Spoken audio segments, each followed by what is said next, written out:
Yes, mga madam, dumating na po ang ating in-order na baking soda.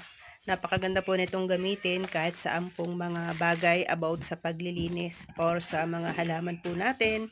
Ginagamit po namin ito para sa paglalaba, sinasama po sa washing machine, yung ilang mga 2 kutsara po na baking soda. Panlinis din po kapag prepare tayo ng mga lutuin natin na mga karne or isda or kahit gulay. Binubudburan po natin ng baking soda.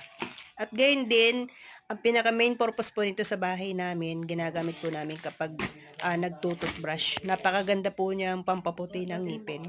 Huwag lang po masyadong dadamihan para hindi masyadong makaskas yung ngipin natin. So marami pa pong magandang benepisyo ang paggamit po ng baking soda. Nabili po namin ito sa Shopee. Kahit saan naman meron po nito, 49 pesos, 1 kilo na. Baking soda.